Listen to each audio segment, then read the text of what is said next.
Et donc, bienvenue. Séance 3, programmation linéaire. On est le 23 novembre 2020. J'allais dire 2011, je ne sais pas pourquoi.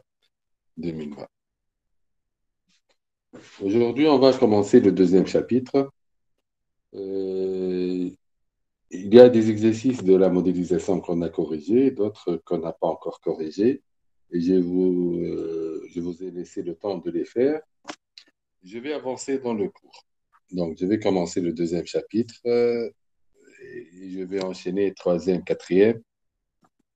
Et à la fin, on laissera la dernière séance, peut-être un tout petit peu plus, pour revenir aux exercices qu'on n'a pas corrigés. S'il y a des problèmes, s'il y a des exercices qui posent des problèmes, on va revenir pour en même temps réviser, en même temps donc revenir sur les problèmes que vous pouvez rencontrer. Mais j'espère que les exercices qu'on ne corrige pas, qui existent sur le support de cours, donc c'est à vous d'essayer de le faire. Chapitre 2, résolution graphique. Je reviens avec les quatre phases de la modélisation. À partir d'un problème, créer un modèle. Dans notre cas, on fait de la programmation linéaire. Donc, le modèle a trois composantes principales, à savoir variable de décision, fonction objectif et contrainte. Et on a vu qu'il y a au moins trois types de programmes linéaires. On peut les classifier selon trois types. Et ça dépend de la nature des variables de décision. Donc, on parlera des programmes linéaires tout court ou bien programmes linéaires contenus si les variables de décision doivent être non négatives. Autrement dit, si ce sont des nombres réels positifs. Quand je dis réels, donc on peut admettre que ce sont des chiffres avec virgule. Ou bien, on parlera de la programmation linéaire en nombre entier si tous les variables de décision doivent être des nombres entiers, des entiers naturels. Bien sûr, il y a une sous-classe des programmes linéaires en nombre entier, que sont les programmes linéaires binaires si on impose que les variables de décision ne prennent que les valeurs binaires, c'est-à-dire 0 et 1, comme on a vu durant la dernière séance. Ou bien les problèmes linéaires mixtes s'il y a une partie des variables de décision qui est contenue et une autre partie qui est discrète. Donc, linéaire, discrète, ça veut dire binaire ou bien entière. Aujourd'hui, je vais aller à la deuxième phase, c'est la méthode de résolution. Là, on va voir deux grandes méthodes et une méthode intermédiaire. On va voir la méthode de résolution graphique qui fera l'objet de ce qu'on va faire aujourd'hui. Puis, il y aura l'algorithme du simplex, le fameux algorithme du simplex. Avant cela, je vais passer rapidement pour donner les principes de la méthode algébrique. Et puis, donc, une fois qu'on sait résoudre, on sait modéliser et on sait trouver la solution optimale, donc la solution qui maximise le problème ou bien que le minimise, ça dépend de la fonction objective qu'on a formulée. On reviendra dans les dernières séances à faire une analyse post-optimale, c'est-à-dire avoir la valeur ajoutée de la solution optimale, l'interpréter et voir quelle est la décision qu'on doit faire, c'est-à-dire est-ce que on a résolu, on a trouvé une solution avec une valeur ajoutée, donc on va la mettre en œuvre, ou bien que on est passé à côté du problème, c'est-à-dire on n'a pas bien compris le problème, donc et le modèle n'est pas le bon modèle qui a donc une valeur ajoutée. Tout cela, on va le voir dans les dernières séances comme partie analyse post-optimale. Je passe à la méthode de résolution graphique. Je vais donner quelques définitions et puis je vais présenter la méthode à travers un exemple. Je vais présenter la méthode à travers un exemple, comme on a déjà fait pour les autres parties. Donc aujourd'hui, je vais présenter un premier exemple et puis on va faire, on va dire, on va corriger quelques exercices. Donc je vais vous donner l'exercice, je vais vous laisser un peu de temps et puis donc on va revenir pour discuter la résolution des exercices. Aujourd'hui, bien sûr, si vous allez dessiner, vous aurez besoin de vos cahiers, d'un stylo au moins avec une chose pour tracer les lignes, les droites, d'accord? L'essentiel, ça peut être une règle, un autre stylo, tout ce que vous voulez. Et je vais commencer par définir qu'est-ce qu'on appelle une partie convexe du plan. Alors, prenons cette partie-là que vous voyez sur l'écran. On dit que cette partie est convexe si et seulement si, à chaque fois où je vais choisir deux points, A et B, qui appartiennent à cette partie-là, le segment qui va les joindre, AB, il est entièrement à l'intérieur de cette partie. Je vais prendre d'autres exemples, puisque ceci doit être vérifié pour n'importe quel deux points. Si je trace un point ici, on peut voir que le segment, allez, je vais l'appeler C, ce point-là, le segment AC, il est totalement à l'intérieur. Le segment CB, il est totalement à l'intérieur.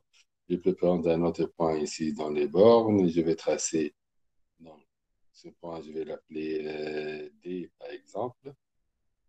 Et je vois que CD, il est totalement à l'intérieur. Le segment BD, kiff-kiff, etc. Donc, à chaque fois où je choisis deux points qui appartiennent à ce domaine, le segment qui va les joindre, il est entièrement à l'intérieur de ce domaine. Donc, ce premier domaine est dit convexe. Par contre, le deuxième exemple, c'est un contre-exemple, c'est-à-dire c'est un domaine qui n'est pas convexe. Pourquoi? Parce que voilà, j'ai réussi à choisir deux points qui appartiennent au domaine A et B, mais si je vais dessiner le segment AB, comme vous voyez, il n'est pas entièrement à l'intérieur de ce domaine. Et de là, on va dire que ce domaine n'est pas convexe. On va voir les autres exemples. Allez, c'est dit. Ellipse. Est-ce qu'une ellipse est une partie convexe dans le plan? Manel. Oui, monsieur. Très bien. Mohamed Amin. أنا هكا غزالة l'écran قيت منال قدامي وجوست après Mohamed Amin. Donc c'est bien. J'ai pas bien هكا visé le nom. Mohamed Amin, elle est convexe. Très bien. Le triangle, elle est. Oui. Oui. Mohamed Amin, c'est bien. Vous avez répondu à deux questions. Alors, je vais me demander, il y a combien a-t-il de Mohamed Ali? J'espère un seul. Mohamed Ali, est-ce que, est-ce que cette partie est convexe? La partie en Non, bleu. monsieur. Non, monsieur. Voilà, non. Parce que si je vais choisir deux points qui appartiennent, si je vais choisir, je suis malin capable, je suis capable plutôt de choisir deux points qui appartiennent à ce domaine. Par exemple, ça, c'est le premier point. À titre d'exemple, ça, le deuxième point. Et quand je vais les joindre par le segment n'est pas totalement à l'intérieur. Très bien. Mohamed Ali, le dernier, est-ce il est convexe? Non plus. Bon. Non plus. Très bien. Très bien. Mais, euh, Khouloud, est-ce que le plan est convexe? Si je prends tout le plan, est-ce qu'il est convexe?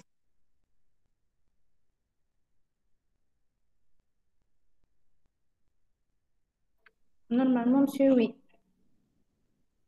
Mais, normalement, oui. Bon, il est convexe. Est-ce que le demi-plan est convexe? Si je vais diviser le plan en deux et je choisis un demi-plan, est-ce qu'il Non, serait non, monsieur. convexe? Non. Mohamed Amin Non nous dit convexe. il est non convexe. Est-ce que vous êtes sûr, Mohamed Amin? T'as assez divisé la feuille de votre cahier en deux. Et prenez Monsieur, le... c'est convexe. Voilà, c'est monsieur convexe. convexe. Rectangle. Il reste un rectangle. Bon, est-ce qu'il reste un rectangle sur la feuille? Oui, mais un demi-plan, Ouais, il elle a est limité. triangle. Ah. Monsieur, par rapport à tout le plan, معناها, Hey, les Orze, c'est un plan convexe. quand je vous dis est-ce que le demi-plan est convexe? Quand je dis le demi-plan, donc c'est le domaine que je vais voir est-ce qu'il est convexe, oui ou non. Donc, si je choisis deux points qui appartiennent à ce demi-plan que j'ai choisi, est-ce que le segment qui va Convexe, les joindre, convexe. voilà, c'est comme ça, d'accord? Donc, il est convexe. D'accord. Très bien. Est-ce qu'une droite est convexe?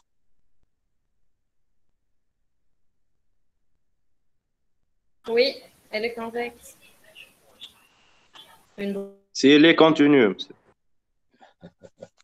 Une droite continue. Ah, d'accord. Bon, continue, une droite. Est-ce qu'une droite est contenue? Voilà, je vais maintenant vous poser la question que vous avez posée. Oui, Est-ce qu'une mais droite est contenue? une droite continue. Bien sûr, une droite, Oui, c'est c'est une infinité de points alignés, d'accord? Donc, elle est illimitée, euh, elle n'a pas de borne et elle est lourde de continuité. Il n'y a pas de discontinuité, sinon, ce n'est pas une droite. Donc, elle est convexe. Est-ce qu'un segment est convexe? Oui. Non, oui, oui, non. c'est complexe parce Non. que Là où j'ai non, saute, d'où vient la voix du nom. Henné, monsieur. Elle est- Le segment, par exemple, monsieur, c'est comme un cercle, non? Segment. Si... Voilà, je vais vous montrer un segment. C'est le segment AB. Un segment est une partie de la droite. Non, ce n'est pas une droite, c'est une partie de la Ah, droite je parle délimitée Morceau par de deux droite. points. Donc, voilà. limité. Voilà. Est-ce qu'elle est convexe? Oui, oui. Oui, elle est Oui. convexe. Très bien. Et là, je parle d'un demi-cercle, en fait. Voilà, d'une courbe exponentielle, par exemple. C'est une convexe. Bon, oui, si vous allez prendre juste la ligne d'une parabole ou la exponentielle, Voilà. elle est non Exactement. convexe. D'accord. Hmm. Bien, maintenant, une question que, avant de répondre, j'espère que vous allez réfléchir un peu. Est-ce que l'intersection de domaine convexe est convexe?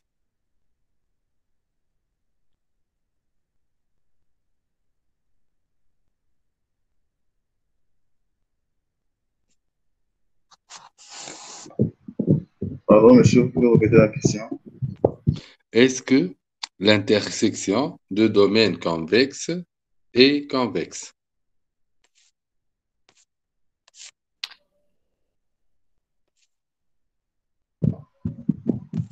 Non, monsieur. Pas forcément, monsieur. Monsieur, par C'est exemple, un les domaine deux. convexe.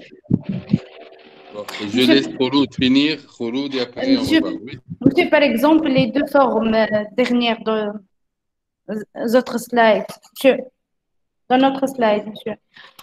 Euh, L'intersection entre les deux dernières formes, monsieur, donne.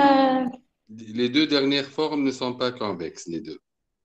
La question est, est-ce que l'intersection de deux domaines qui sont convexes, est-ce qu'elle est convexe? Par exemple, si je fais D'accord. l'intersection du triangle et de l'ellipse, est-ce que l'intersection sera convexe? C'est ça la question. Oui, monsieur. Oui. Oui, Qui a un autre avis? Ah, vous n'avez pas de ça. Et est-ce que la réunion... Oui. Oui. Non, non, non, non, ça va, l'intersection est complexe, mais c'est la réunion qui n'est pas complexe. Pourquoi la réunion n'est pas convexe? La réunion n'est pas forcément convexe parce que ça dépend de la taille de l'ensemble. Voilà. Est-ce que vous partagez l'avis que la réunion de domaines convexes n'est pas convexe, ou peut ne pas être convexe? Oui, monsieur. Il Oui, faut monsieur. que les deux domaines ils vont être symétriques.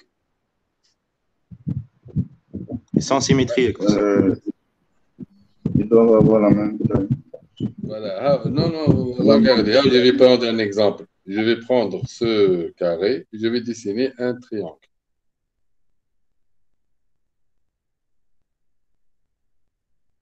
D'accord? Je vais dessiner un triangle comme ça. Le triangle, il est convexe. Ah, ça n'a rien. Le triangle, il est convexe. Le rectangle, il est convexe. Je vais faire comme ça. Je vais agrandir un peu le triangle. Et je vais prendre le triangle comme ça. Ce triangle-là. Est-ce que la réunion est convexe? Non. Alors, je vais essayer. Donc, sinon, je dois être capable de prendre deux points qui appartiennent à la réunion. Voilà.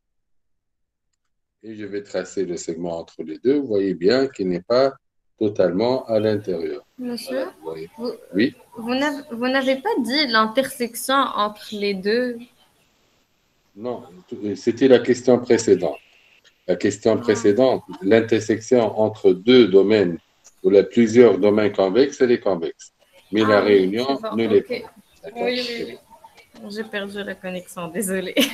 Sans problème. Pourquoi je reviens à la notion de convexité? Parce que ce qu'on va faire, c'est l'optimisation d'une fonction linéaire sur un domaine convexe. On va voir tout à l'heure que notre domaine, c'est-à-dire si je vais prendre l'ensemble des contraintes et je vais essayer de les présenter sur le plan, je vais trouver un domaine convexe.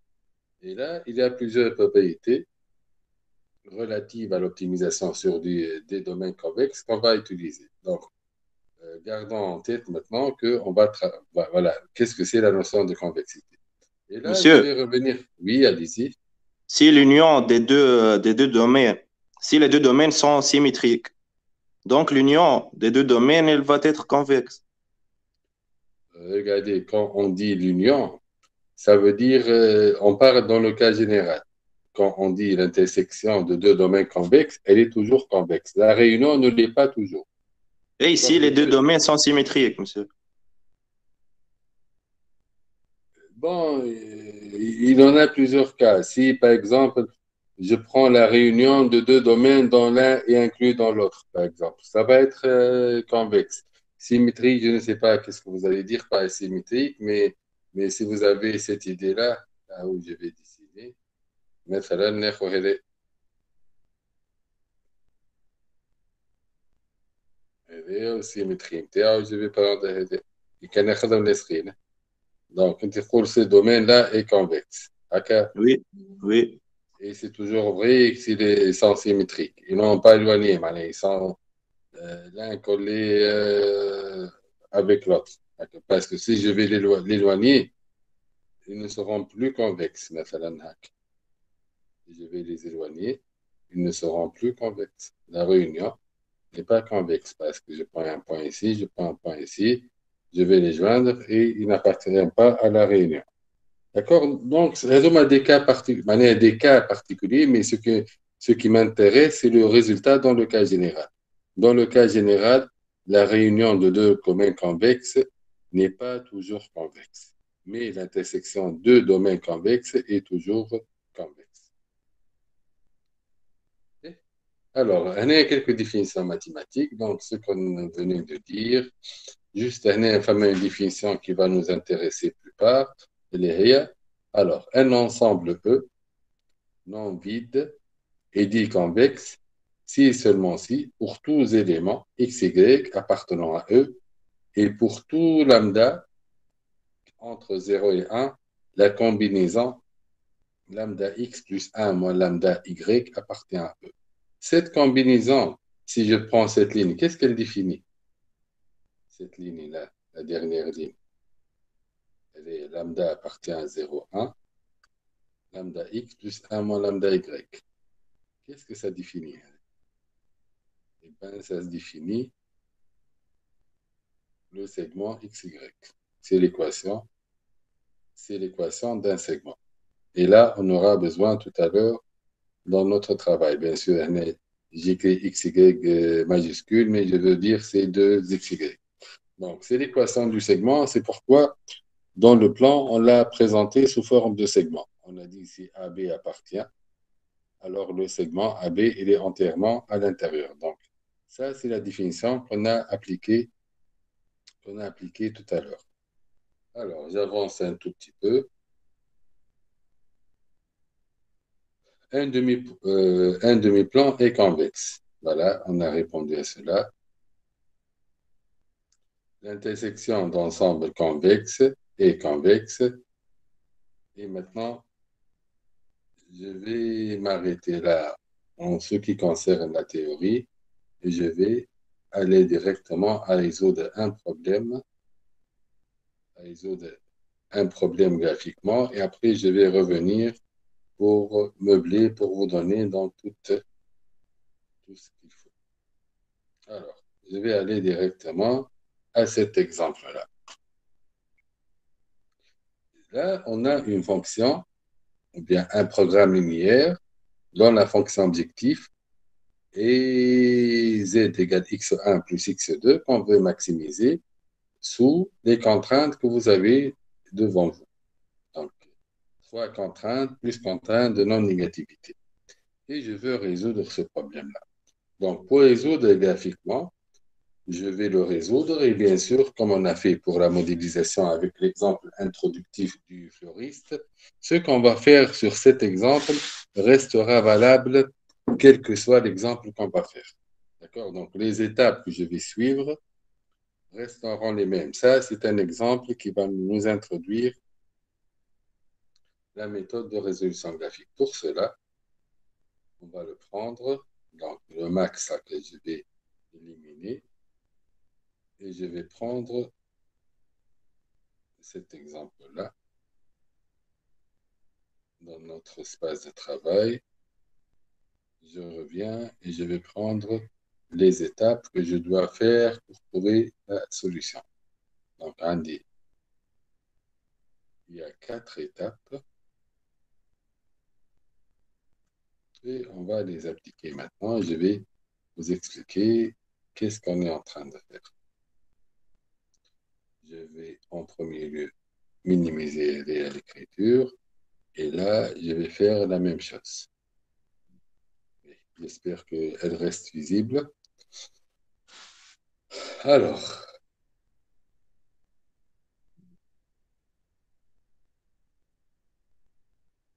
pour trouver la solution, je dois suivre les 4 étapes écrites là, les 4 points. Je vais dessiner les contraintes en premier lieu. Après, je vais dessiner le domaine réalisable. Le domaine réalisable, c'est l'ensemble de toutes les solutions réalisables.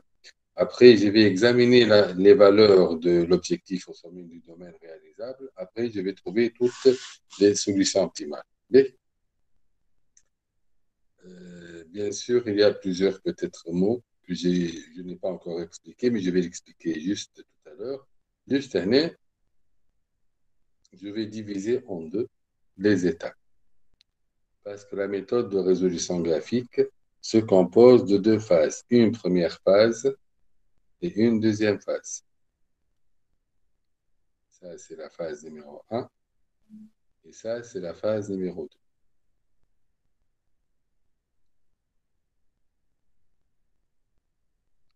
On va l'écrire pour le retenir. Donc, phase 1, phase 2. Phase 1 et phase 2.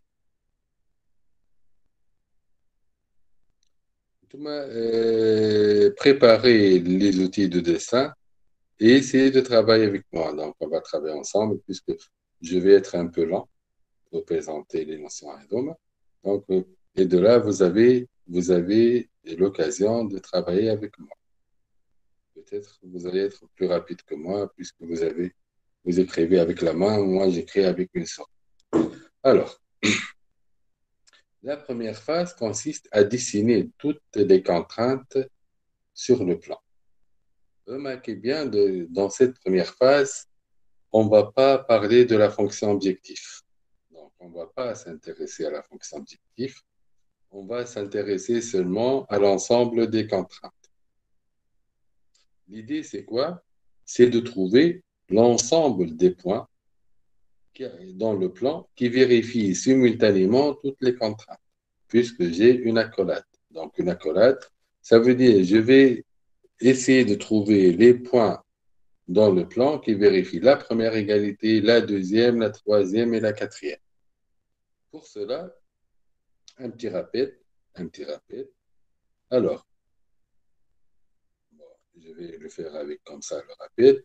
Alors, l'équation d'une droite dans le plan, généralement, y égale ax plus b, c'est l'équation d'une droite affine dans le plan.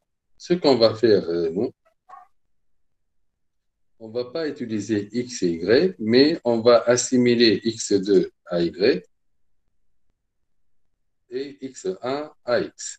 Donc, je vais essayer d'écrire mes droites sous cette forme-là. D'accord? x2 égale ax plus b. Donc, dans ce cas-là, je vais parler de droite affine. Bien sûr, si je parle de cela, je vais me référer à un repère orthogonal, orthonormé, on va dire orthonormé. Alors, normalement, on va écrire comme ça. Donc, normalement, c'est l'axe des x. Et le deuxième axe, c'est l'axe des y. Nous, puisqu'on n'utilise pas x, y, on utilise x1, x2. Donc, qu'est-ce qu'on va faire? Eh bien, tout simplement, les x1 remplacent les x et les x2 remplacent les y. D'accord? Et de là, donc l'équation que j'ai dessinée ici, ou là que j'ai écrite, c'est une équation affine. Donc, je vais venir à toutes les contraintes une à une et je vais les dessiner dans le plan. Pour cela, je dois préparer l'échelle que je vais choisir. Donc, pour préparer l'échelle, donc je dois un peu regarder aux données des droites, des coefficients des droites pour voir x1, elle varie entre quoi et quoi, x2 varie entre quoi et quoi, et après préparer l'échelle. Remarquez dès maintenant que la partie que j'ai bien dessinée, c'est la partie droite supérieure du plan. Pourquoi? Parce que x1 est positif, donc je suis en dessus de cet axe. En même temps, x2 est positif, donc je suis à droite de cet axe. Si je fais l'intersection, x1 et x2 positif, donc les points qui vont m'intéresser, ils vont être dans cette partie, dans ce quadrant du plan, et je sais qu'il y a un nom. La dernière fois, un étudiant m'a donné le nom. D'accord? Donc, il a fait un peu,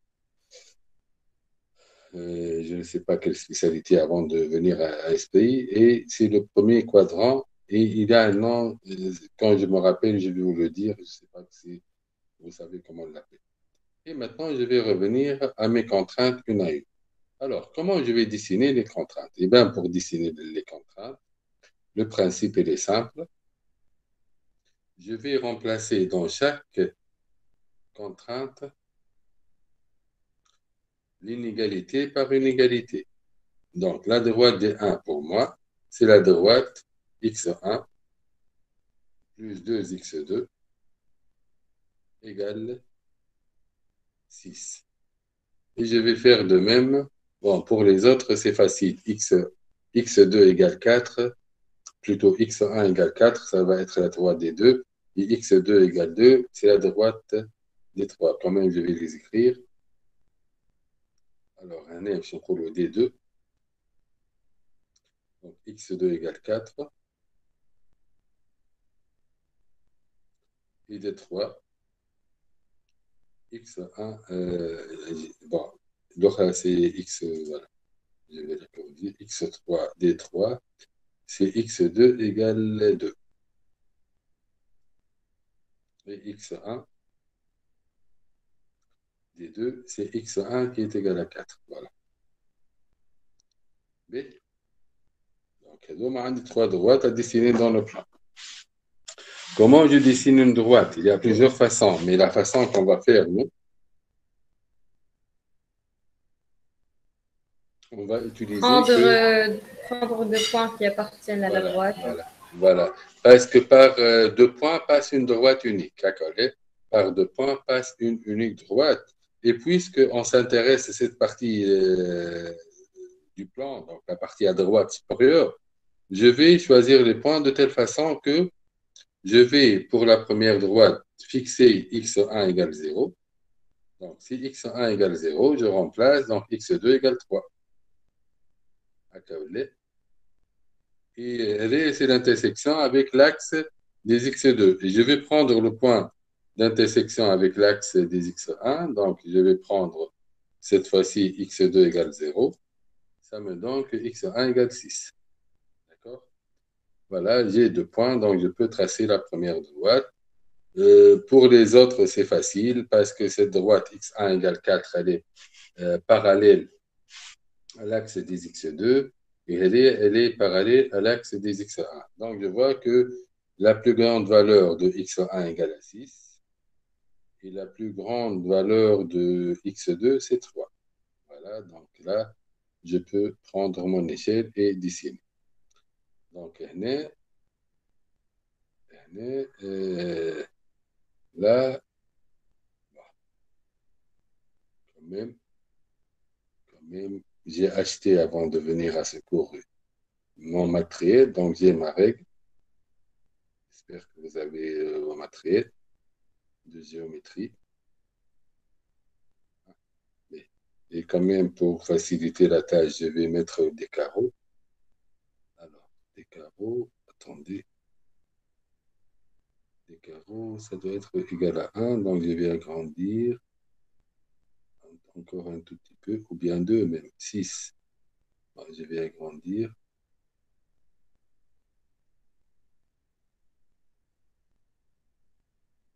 Ok, ça va. Mais, alors, et je vais prendre 2 axes. Donc, l'axe horizontal, c'est bon, on a x de 3, donc je vais prendre comme ça. Et l'axe des x2, et l'axe des x1.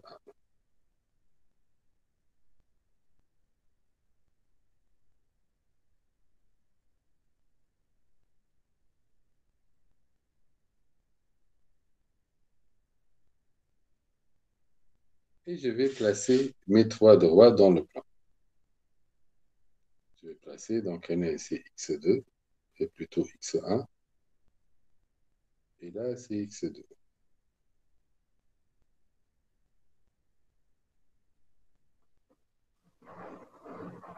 Voilà.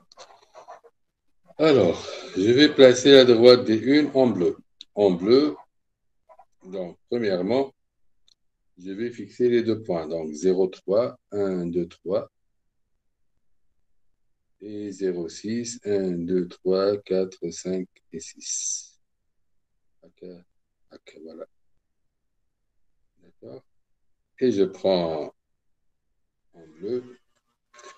Je vais essayer de dessiner sans la règle. Bon, ça peut ne pas être très facile. Donc, puisque j'ai une règle, je vais l'utiliser.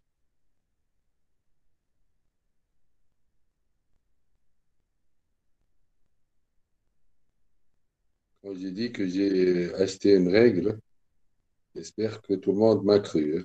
J'ai acheté avant juste de venir chez vous. Alors,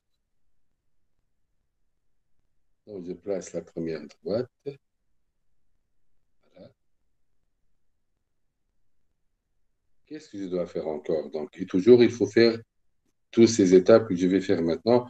Il faut écrire que c'est la droite des unes. Vous allez voir, parfois, on a besoin de connaître le nom de la droite. Deuxième chose qu'il faut faire, cette droite-là, elle me coupe le plan en 2 demi-plans. Cette droite me coupe le plan en 2 demi-plans. Un demi-plan supérieur et un demi-plan inférieur. Tout point qui est situé sur cette droite-là, si je vais projeter ce point, je vais trouver son abscisse et son ordonnée, forcément, il vérifie l'équation de la droite puisqu'il appartient à la droite. Maintenant, ce qui m'intéresse, moi, réellement, je n'ai pas d'égalité. J'ai inférieur ou égal. Donc, je dois choisir le demi-plan qui vérifie la contrainte. Donc, bien sûr, ou bien je vais choisir le demi-plan qui est situé supérieur à la droite, ou bien le demi-plan qui est situé en dessous. Alors, qu'est-ce que je vais choisir? Eh bien, je vais choisir ce demi-plan-là. Donc, la partie du plan qui m'intéresse, c'est ce demi-plan-là. Bien sûr, x2, plutôt x1 positif, je suis là. x2 positif, je suis là. Donc, je suis en train de fixer l'ensemble des points qui vérifient toutes les contraintes simultanément. En bas, je vais prendre la couleur noire pour dessiner x1 égale 4. Donc, 1, 2, 3 et 4, voilà. Voilà. Et je vais dessiner cette droite-là. Les flèches sont dirigées comme ça parce que j'ai x1 inférieur ou égal à 4. Donc, les points placés à droite de cette droite des deux vérifient le contraire. Je vais dire que c'est la droite des deux. Voilà. Et je vais faire la même chose pour la troisième droite, x3 égale à 2. Quelle couleur je n'ai pas encore utilisé? Le rouge maintenant. 1, 2. Et je vais... Ah non, ça, c'était pas bien joué.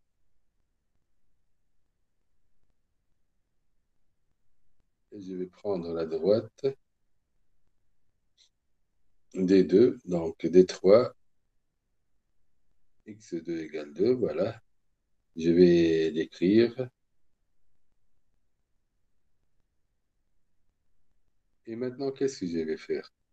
Et maintenant, j'ai terminé à dessiner tous les points. Donc, j'ai terminé avec le premier point, dessiner toutes les contraintes. Je l'ai dessiné.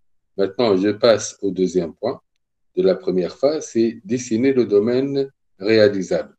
Donc, c'est quoi le domaine réalisable? Le domaine réalisable, c'est l'ensemble des solutions réalisables. Domaine réalisable, c'est l'ensemble des solutions réalisables, c'est-à-dire c'est l'ensemble de toutes les solutions qui vérifient simultanément toutes les contraintes. C'est l'ensemble de toutes les solutions qui vérifient simultanément toutes les contraintes qu'on appelle solutions réalisables.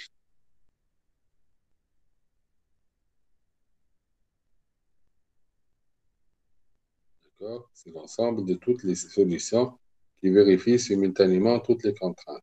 Eh bien, ce domaine, je vais l'assurer en jaune, c'est ce domaine-là. Donc, je vais faire l'intersection. J'ai des flèches qui m'indiquent quelle partie du plan sans manière, quelle partie du plan contient tous les points qui vérifient simultanément toutes les contraintes. Donc, c'est cette partie-là assurée en jaune. D'accord? Et là, ce que je viens de faire, j'ai déterminé le domaine réalisable.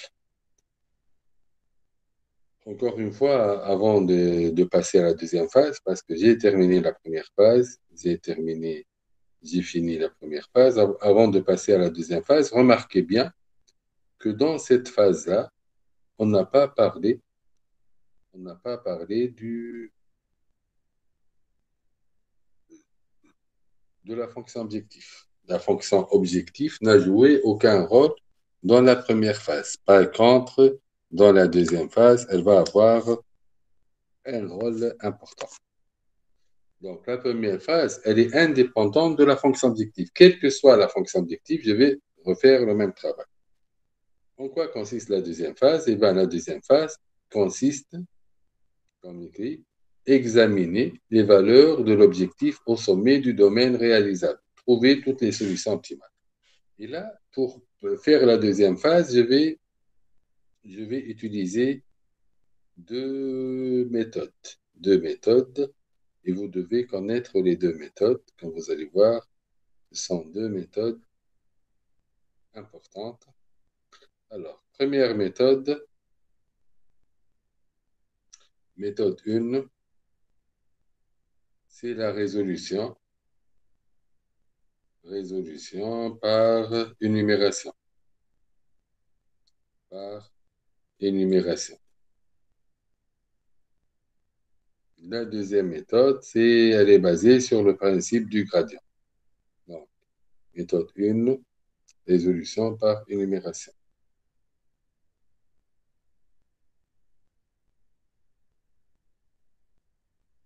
Voilà. Donc, je vais juste diviser mon espace de travail un tout petit peu pour voir que là, je vais parler de la méthode numéro 1. C'est quoi la méthode par énumération?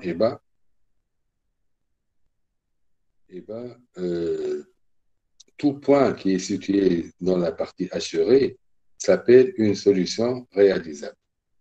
Donc, pourquoi elle réalise toutes les contraintes simultanément? On l'appelle solution réalisable ou bien solution faisable, si on va utiliser un peu une traduction de l'anglais. Et puis, vous voyez, il y a des points particuliers dans ce domaine, ce sont les sommets. Un sommet, c'est l'intersection de deux contraintes. Donc, je vais énumérer les sommets MTI. Donc, je vais appeler l'origine A.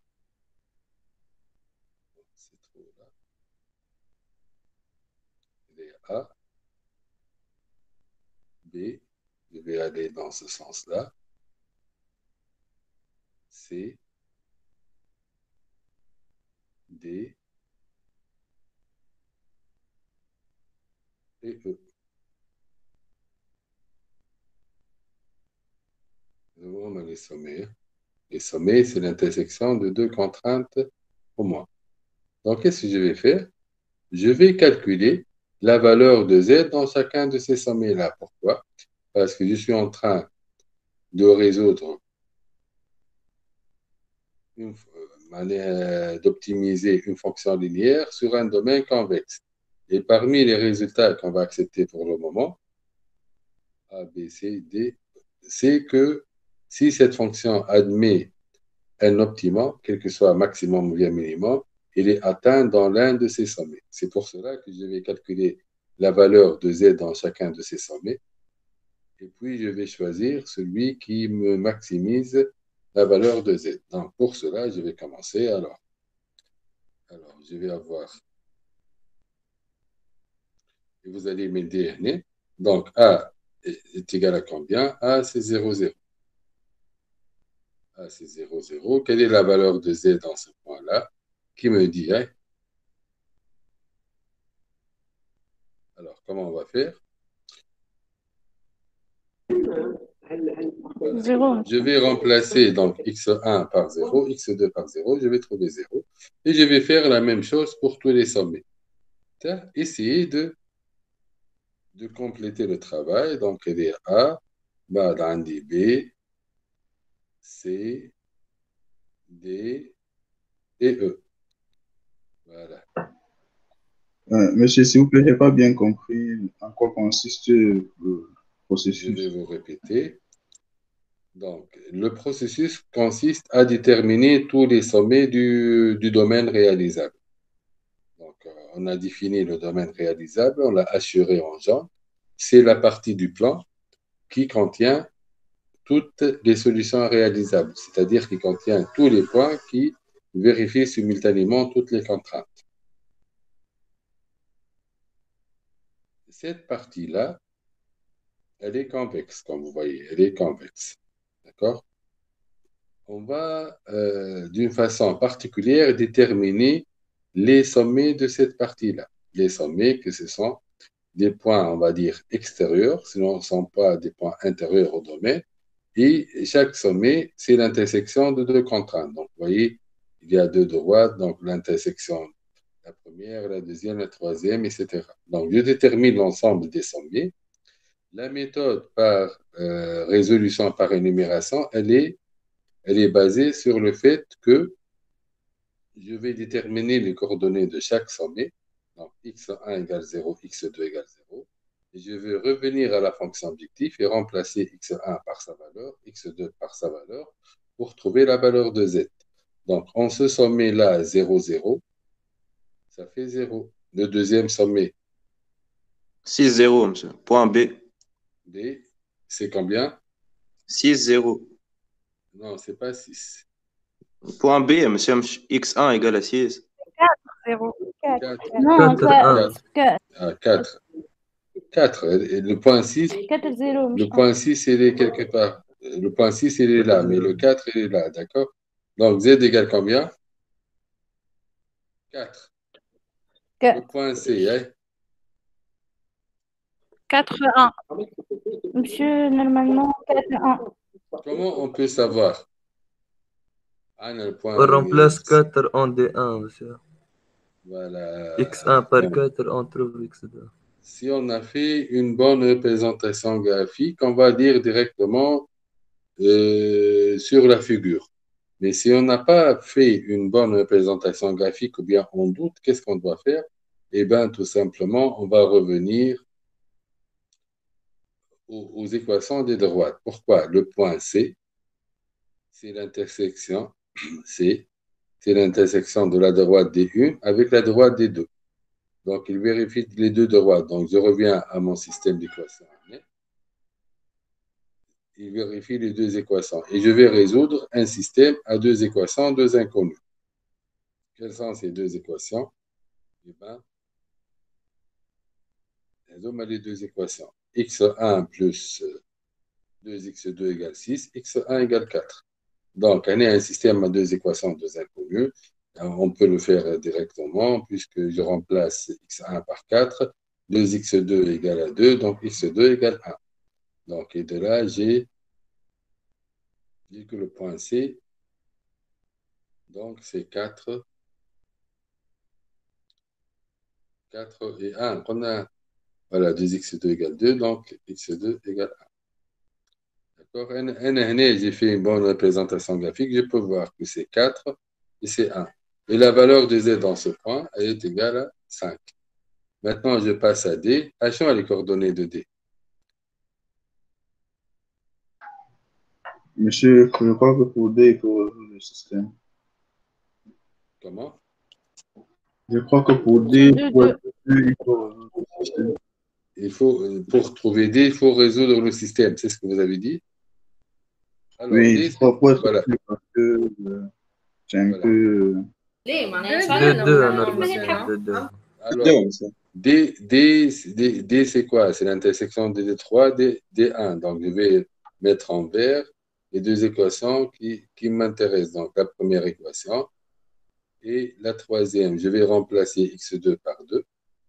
Donc, 2, 2. D'accord, si je remplace 2, 2.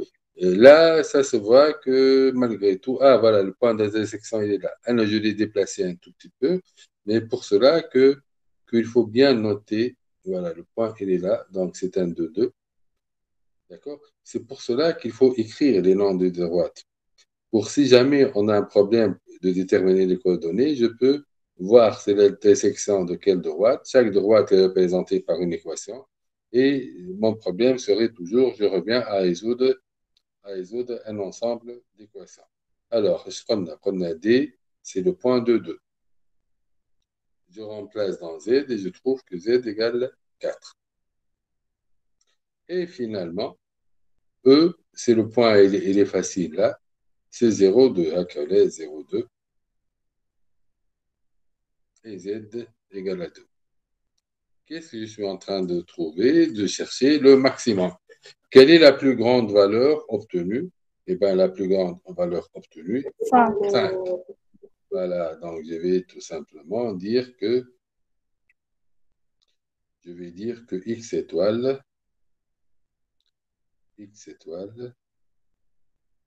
donc un grand x étoile, le vecteur de décision, et je mets pour dire que c'est l'optimum, égal, et 5, elle va être égale à z étoile.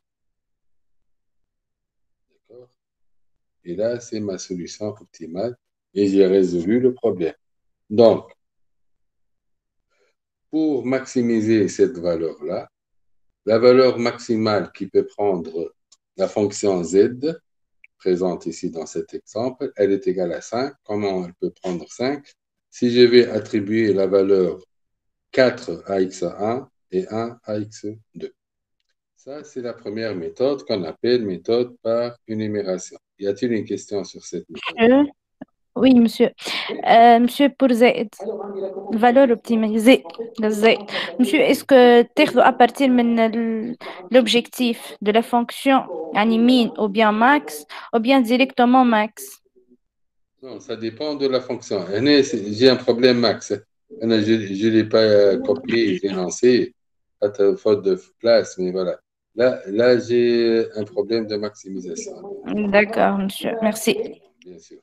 Si c'était mine, je- j'aurais pris A. 0. D'accord, voilà. Donc, il y avait le mot max, je vais l'écrire pour ne pas. Voilà, max. Donc, c'est la première méthode. Maintenant, la deuxième méthode que je vais présenter, c'est une méthode, je ne sais pas, j'espère que vous la connaissez déjà, basée sur le principe du gradient. C'est une méthode qui est utilisée dans la plupart des algorithmes de classification, les réseaux de neurones, data science, BI. Il y a plusieurs algorithmes qui sont basés sur le principe du gradient que je vais expliquer, ou là je vais rappeler, je ne sais pas. Je vais l'expliquer, hein. Donc, si vous le connaissez, c'est bien. On va faire un échange, sinon, je vais l'introduire. Alors, méthode 2. Et bien sûr, la deuxième méthode va me donner le même résultat, puisque quand on dit méthode 2, c'est une deuxième façon pour trouver le même résultat. Donc, méthode 2, c'est le principe du gradient. Principe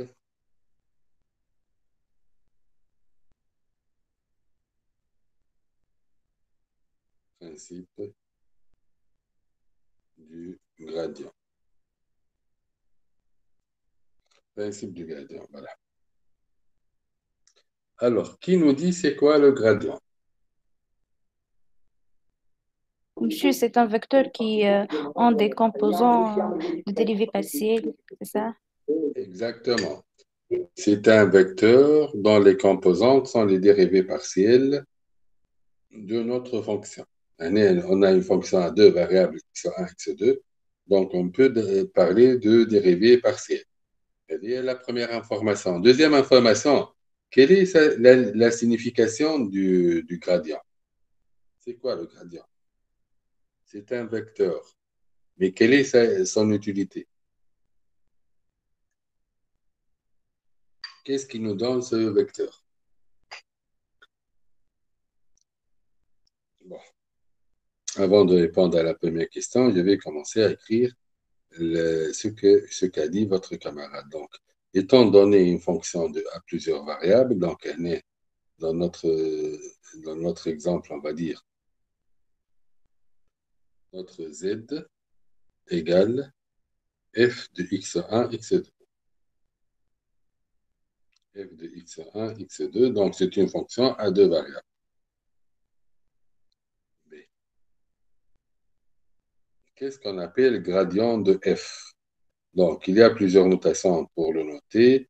Maintenant, je vais passer au stylo. Je vais l'écrire comme ça. Alors, je vais utiliser Nabla. Donc, il y a plusieurs façons. Il y a le grade, j'écris directement le grade. Mais bon, je vais utiliser Nabla. Alors, Nabla, f de x1, x2.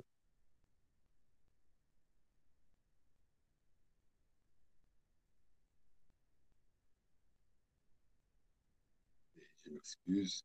Et je vais compléter ça. Égale combien? Donc, ce sont les dérivés partiels. Donc, égal, c'est un vecteur qui a deux composantes. La première, c'est la dérivée de f par rapport à x1. Dérivée partielle de f par rapport à x1. Et la deuxième, c'est la dérivée de f par rapport à x2. D'accord? Dérivée partielle. Qu'est-ce que ça veut dire dérivée partielle? Donc, à chaque fois, on va supposer qu'on a une seule variable et toutes les autres variables sont des constantes. Et de là, on peut parler de la dérivée partielle.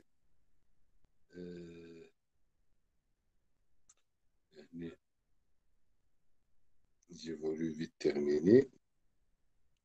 Alors, c'est dérivée partielle de f par rapport à x2.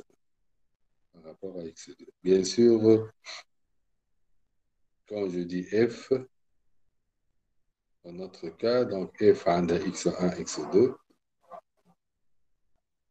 on est kiff kiff, je ne vais pas les écrire. D'accord? Donc, dérivée partielle. Mais je vais les calculer, par contre. Qui va me calculer dans ce cas-là, dans notre exemple, quel serait le gradient? Alors, c'est Sur x2, x1.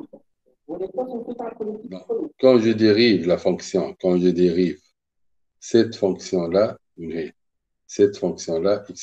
plus x2 par rapport à x1, je considère que x2, elle est constante. Je parle d'une dérivée partielle. Donc, dérivée de x2 égale 0. Voilà, dérivée de x2 égale 0. Je dérive x1 par rapport à x1, je trouve 1. Donc là, je vais avoir 1. Et je refais la même chose si je dérive par rapport à x2. Donc, je vais constater que x1 est constante. Donc, sa dérivée égale 0. Dérivée de x2 par rapport à x2, c'est égal à 1. Donc, j'ai mon vecteur gradient. Alors, le gradient, il joue un rôle très important parce qu'il m'indique dans quel sens il faut aller pour avoir la plus grande augmentation possible de f. Le gradient en un point d'une fonction à plusieurs variables m'indique dans quel sens il faut aller pour augmenter au plus la fonction f, pour avoir le plus gros taux d'accroissement. D'accord? Et puisqu'on est en train de maximiser, ça va nous aider. Mais pour faire cela, je dois représenter la fonction f dans le plan. Donc, pour représenter la fonction Monsieur, f, monsieur, oui. Et si on est en train de vouloir prendre le minimum, on peut utiliser le gradient. On peut, bien sûr. Et je vais vous expliquer tout à l'heure comment. D'accord? Donc, le gradient, il nous dit dans quel sens il faut aller pour maximiser. Et la descente du gradient, ce qu'on appelle descente du gradient, ça veut dire moins le gradient, il nous donne dans quel sens il faut aller pour minimiser. Si ça, c'est le sens du gradient, donc s'il faut se déplacer dans ce sens pour maximiser, donc le moins le gradient ou la descente du gradient, c'est le sens contraire. C'est moins le gradient. Donc, si dans ce sens, je maximise, dans le sens inverse, je minimise. D'accord? Mais alors, je reviens ici et je vais définir une droite que je vais appeler Z0. C'est quoi Z0? Je vais considérer que avant de lancer cette activité-là, puisque x1, x2, ce sont des variables de décision, si je reviens au fleuriste avant de commencer la composition des bouquets, donc 0 bouquet de type 1, 0 bouquet de type 2, il va gagner rien du tout, donc c'est Z0. Donc Z0, pour moi, c'est la droite d'équation x1 plus x2, tout simplement, égale 0. D'accord? Je dessine la droite Z égale 0. Je vais la noter Z indice 0. C'est la droite x1 plus x2 égale 0. Je vais la dessiner dans le plan. Donc, pour la dessiner, comme d'habitude, il faut prendre 2 points. Donc, si je vais prendre 2 points, c'est sûr qu'elle passe par l'origine. D'accord, les 0, 0. Et par exemple, 1 moins 1. 1 moins 1, très bien. Je vais dessiner cette droite-là. Et après, on va voir comment on va appliquer le principe du gradient pour trouver la solution optimale. Alors, Monsieur, oui. je vais x2 égale à moins 1, or que x2 c'est positif. Et, donc, 1 moins 1 n'est pas une solution réalisable. C'est juste pour dessiner la droite. Comme on a dessiné cette droite-là, regardez, quand on dessinait cette droite-là, il y a une partie de droite qui est, on va dire, dans la partie négative, ici aussi. Et ça, oui, monsieur, c'est d'accord. pas un problème, parce qu'une droite, elle est illimitée. Mais après, je vais voir ce qui se passe dans le domaine réalisable. Alors, pour la dessiner, je prends mes 2 points, donc 0, 0, 1 moins 1, c'est là, d'accord? Et je vais joindre ces 2 points-là. Je vais les dessiner, par exemple, avec la couleur. Qu'est-ce que j'ai pas? J'ai utilisé toutes les couleurs. Je vais faire une demande à cette application pour ajouter une autre couleur. Comme ça, je travaille à l'aise. Alors, on va la dessiner comme ça, puisque c'est les diagonales. Ça, c'est la droite Z0. Je vais l'écrire.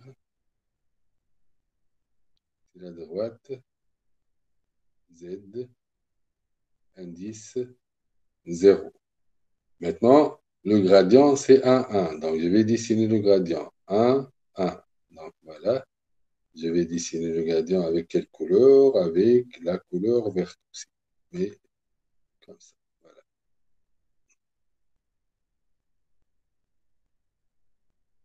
Mais non. Attendez, je m'excuse.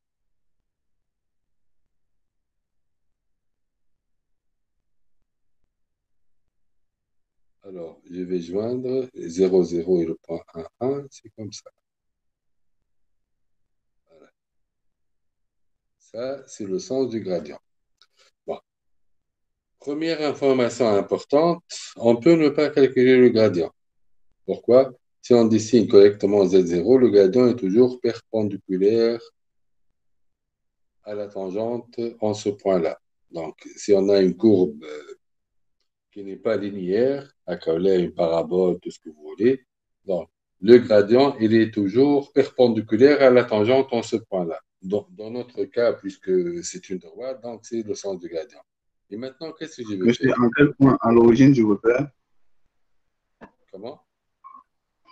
elle est tangente en quel point? En l'origine du repère, Regardez, en n'importe quel point, même si je fais ici, elle est perpendiculaire, c'est pas une tangente, elle est perpendiculaire à la tangente du point auquel je vais dessiner le gradient.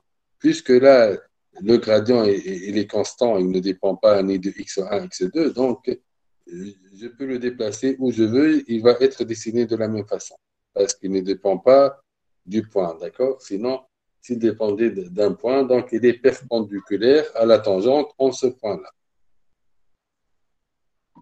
Et maintenant, je vais placer ma règle. Je vais placer ma règle sur la droite Z0. Plus ou moins comme ça. D'accord? Et qu'est-ce que je vais faire? Je vais appliquer le principe du gradient. Dans ce sens, je vais augmenter la valeur de Z. Dans ce sens, je vais la diminuer. Puisque je maximise, donc je place ma droite ici. Et je vais la faire glisser dans le sens du gradient. Je vais la faire glisser dans le sens du gradient sans changer la pente de la droite, d'une façon parallèle.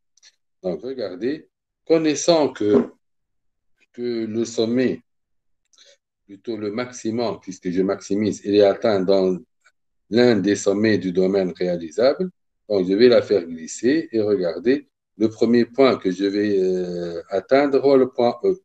Si je regarde, le point E me donne la valeur de Z égale 2. Je me déplace encore, je suis en train d'augmenter. Après, j'obtiens B et D en même temps. Regardez dans la méthode d'énumération, D, elle nous donne 4 et B, elle nous donne 4. Vous voyez? Mais j'ai encore de la place. Je peux encore faire glisser jusqu'à aller au dernier point du contact. Parce qu'au-delà, je ne suis plus dans le domaine réalisable. Le dernier point, ou bien le dernier sommet de contact avec le domaine réalisable et le glissement de la fonction objective dans le sens de gradient, c'est le point C. Donc, je sais que C, c'est le maximum de ma fonction là et je l'ai trouvé par la méthode de numération. Donc, de là, je vais dire, tiens, C, c'est la solution optimale. Je détermine des coordonnées de C, je calcule Z et je trouve le même résultat que j'ai trouvé avec la méthode de numération. Est-ce que c'est clair? Bon.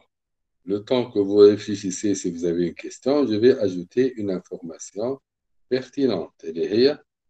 On a tout à l'heure défini les solutions, le domaine réalisable, et on a parlé de solutions réalisables.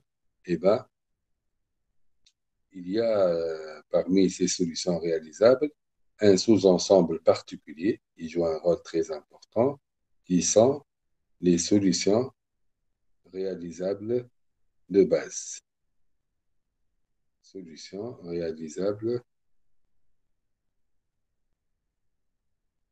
solution réalisable. Monsieur, Oui, oui, oui. monsieur, une fois عملت الدروات زد زيرو كيف لقيت السي من بعد؟ Encore une fois, je vais faire la démonstration. Juste, je vais donner la définition de solution réalisable de base. Donc, les solutions réalisables de base, ce sont les sommets. Donc, c'est le point A, le point B, le point C, D et E. Pour cet exemple, j'ai 5 solutions réalisables de base. D'accord? Domaine. Donc, dans ma solution. Alors, comment j'ai fait encore une fois? Alors, je dessine à droite Z0, je prends deux points, je la dessine, et puis je dessine le sens du gradient. Donc voilà, en vert. Et je vais faire glisser la valeur de la fonction objective. Donc je suis en train d'augmenter la valeur de Z. Par exemple, si je m'arrête là en E, E a des coordonnées 2, 0, plutôt 0, 2. Je remplace, je trouve que Z égale à 2. J'augmente encore, j'augmente. Donc, à chaque fois où je me déplace, je m'éloigne de l'origine, à chaque fois, je suis en train d'augmenter la valeur de Z. J'arrive à ces deux sommets-là en même temps, puisque et on voit dans la méthode de numération, ils nous donnent la même valeur dans 4, 4, mais ce n'est pas encore fini. Je peux faire glisser encore parce que je suis en train d'augmenter la valeur de Z et moi, je veux l'augmenter au maximum tant que je suis dans le domaine réalisable. D'accord? Et j'arrive au dernier point de contact. Au-delà, je ne suis plus dans le domaine réalisable. Le dernier point du contact, c'est la solution réalisable de base, C. Donc voilà, j'ai su que de là, c'est la solution optimale. Je Monsieur, vais écrire. Z0, c'est Oui. quoi? Z0, c'est quoi? Z0, initialisation à Z. Donc, la fonction objectif MTI, je suis en train de maximiser x1, x2 sont positifs. Donc, la plus petite valeur qu'il peut prendre, c'est 0. Ok. Donc, Z indice 0, ça c'est Z indice 0. C'est la droite d'équation x1 plus x2 égale 0. D'accord? C'est Z indice 0. Ok, C'est la monsieur. droite x1. Et je fais l'affaire, je suis en train d'augmenter la valeur de la fonction objectif en se déplaçant dans le sens de gradient. Arrivé au dernier point de contact, qu'est-ce que je vais y dire? Je vais dire que, voilà, je vais l'écrire ici. Donc, C égale, alors les coordonnées de C sont 4, 1, et bien, X optimal égale X optimal. Le X en majuscule, c'est le vecteur de décision. Dans notre exemple, on a deux variables de décision, donc X étoile égale 4, 1. Et après, je calcule la valeur de Z, donc je remplace les coordonnées de X étoile dans la fonction objective pour trouver la valeur de Z. Et la méthode de résolution graphique. C'est ça la méthode, le principe, tout ce que vous voulez. Donc, plus ou moins, c'est ce qu'il faut savoir sur la méthode de résolution graphique pour pouvoir l'appliquer. Qu'est-ce qu'il nous reste à faire? Vous allez voir, l'interprétation de la solution n'est pas toujours, on va dire, aussi directe que comme dans cet exemple-là. Dans cet exemple-là, on est devant un problème qui admet une solution unique, qui est la solution réalisable de base 4A, qui me donne la valeur de Z égale à 5. Mais maintenant, ce que je vais vous demander de faire, vous allez vous exercer un peu et vous allez voir que ce n'est pas toujours évident. Ce n'est pas de dessiner. De dessiner, c'est toujours très simple. Vous êtes dans le plan, on n'est pas dans l'espace. Pourtant, on peut résoudre des problèmes dans l'espace. Pourquoi? Parce que si j'ai 3 variables de décision, à chaque variable, je vais lui attribuer un axe. Donc, au lieu de parler des axes x1, x2, je vais ajouter l'axe x3. D'accord? Et je peux dessiner, trouver le domaine réalisable dans l'espace, etc. Bon, on ne va pas le faire dans le cadre de ce cours. Ça nécessite ou bien de la géométrie dans l'espace, ou bien quelqu'un qui a fait les coupes en dessin technique, qui se rappelle des coupes dans l'espace, et ainsi de suite. Mais Y a-t-il des questions? Sinon, je vais vous demander de me faire ce premier exemple, cet exemple-là. Les démarches que j'ai fait, comment je dessine une droite, et puis les solutions réalisables, etc. Les états. Et on va aller.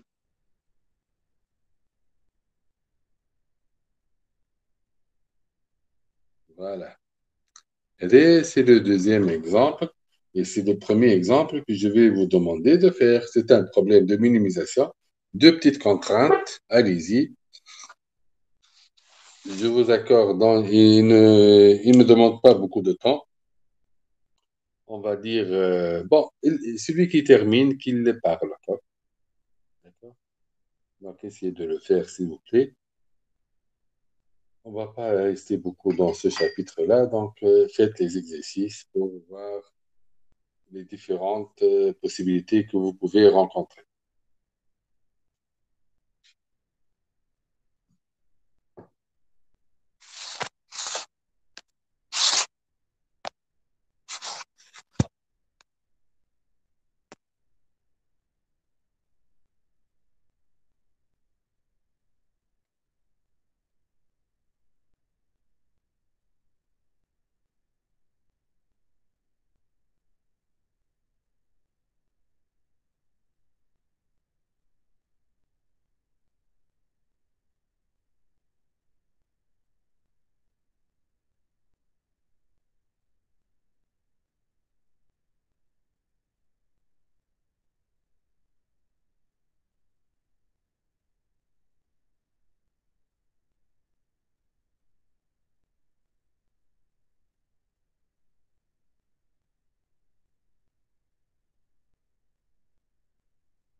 Celui qui termine, donc, sur le chat, met le résultat. D'accord? Me postule le résultat. Qu'est-ce qu'il a trouvé comme minimum? X optimal, Z optimal.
Alors, il n'y a aucune réponse jusqu'à présent. Allez-y, s'il vous plaît. Monsieur, on n'a pas encore terminé. D'accord. Je vous, bon, c'est pas là, mais c'est plutôt là.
Monsieur,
monsieur,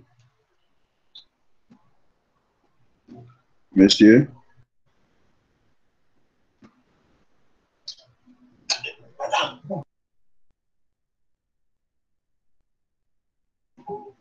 monsieur, vous êtes là?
وائل بن رشيد. ريزولتا زياد قدير قيد.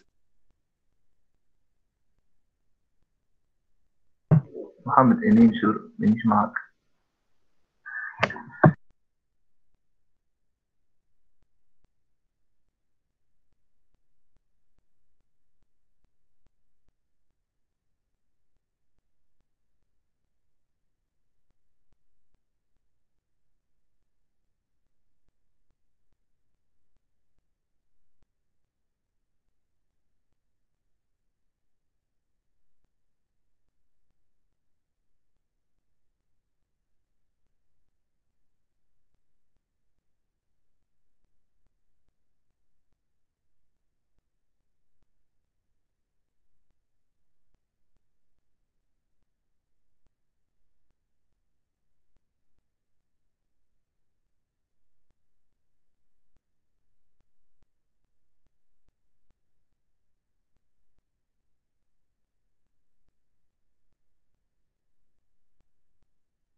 Alors, on a terminé? Oui, monsieur.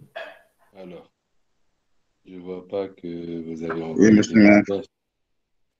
Alors, qu'est-ce que vous avez trouvé? Moi, je n'ai pas trouvé de solution. C'est-à-dire, Euh, L'ensemble vide. voilà. Bon, si on va dessiner les droites, on va trouver, donc, pour la première contrainte, c'est inférieur ou égal à 2, x1 plus 2, x2 inférieur ou égal à 2. Donc, attendez, où est mon stylo? Voilà.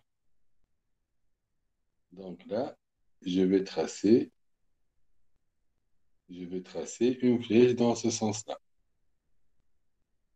D'accord?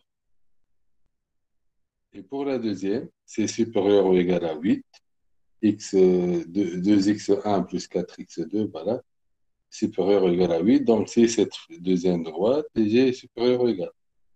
Donc, si je vais faire l'intersection, qu'est-ce que je vais trouver? Je vais trouver qu'il n'y a aucune solution réalisable. Donc, dès la première phase, je ne trouve pas le domaine réalisable. Le domaine réalisable égale l'ensemble vide. Si le domaine réalisable égale l'ensemble vide, ça veut dire que le problème n'admet pas de solution. Le problème est impossible. Le problème, il est impossible. Bon, on va prendre ces deux exemples-là. On va aller dans notre domaine espace de travail. Donc, c'est l'exemple 2.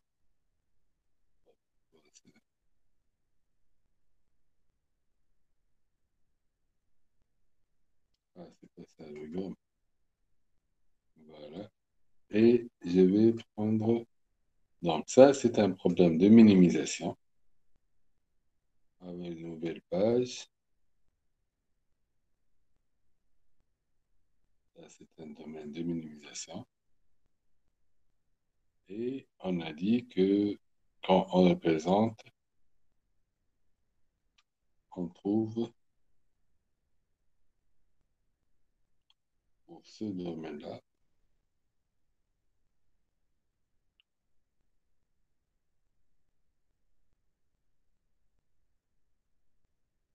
voilà, pour ce domaine-là,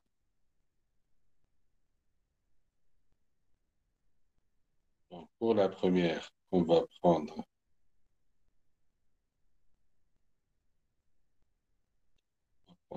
ce sens-là, c'est inférieur ou égal, Et pour la deuxième contrainte, c'est supérieur ou égal, donc on est dans ce sens-là. Qu'est-ce qu'on trouve? On trouve que le domaine réalisable égale l'ensemble vide. Domaine réalisable égale le vide.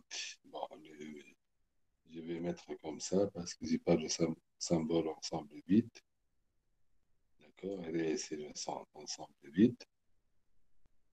D'où le problème L est impossible.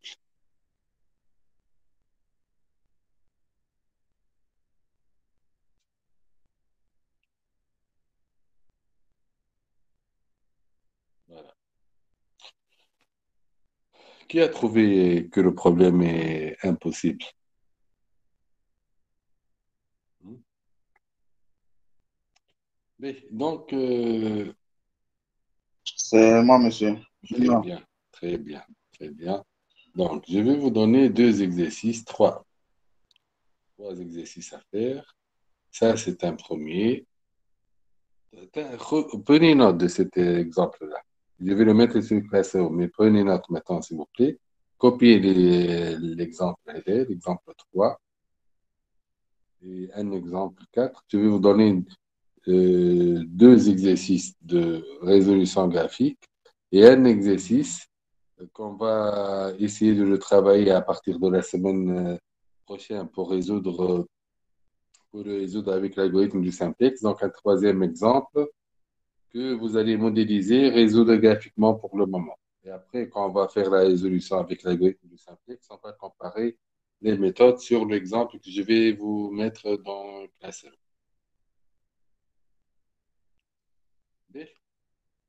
Donc, voilà. Je vais terminer la séance d'aujourd'hui. Je vais vous laisser des exercices à faire. Donc, deux petits exercices, exemple 3 et 4 à me rendre aujourd'hui.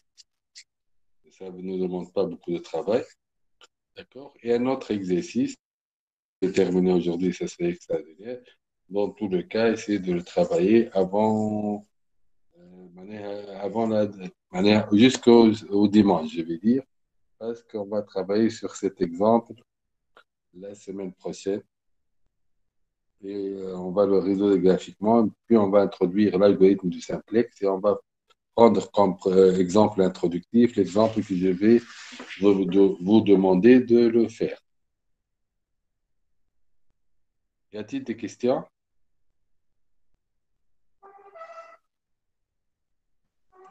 Monsieur, est-ce qu'on peut appliquer ces méthodes graphiques même si l'ensemble n'est pas convexe? Non, ce sont des techniques pour les ensembles convexes. Si l'ensemble n'est pas convexe, il y a d'autres techniques à appliquer, donc c'est pas aussi, on va dire, bien travaillé que l'optimisation sur les domaines convexes. L'optimisation sur les domaines convexes, elle a été très bien travaillée. D'accord? Parce que, par exemple, si on prend un exemple d'une fonction convexe, x au carré, f de x égale x au carré. Vous voyez, cette fonction, elle est convexe. Elle a un minimum global. D'accord? Si elle est concave, je peux trouver un maximum. Mais si on parle d'un domaine qui n'est pas convexe, donc c'est pas aussi évident. D'accord? C'est pas aussi évident de. C'est pas comme là, on peut directement parler d'une solution optimale globale. C'est pas le cas. Donc, il y a d'autres techniques appliquées pour trouver le maximum ou bien le minimum global.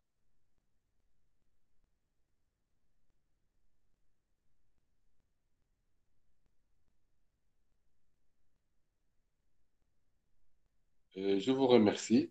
Je vais mettre dans 5 minutes, j'espère, les exercices à faire sur Classeo.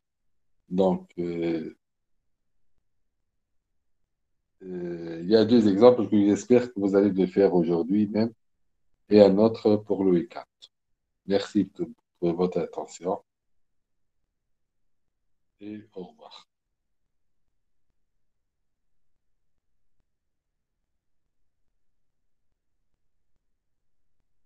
Au revoir, monsieur. Au revoir. Au revoir.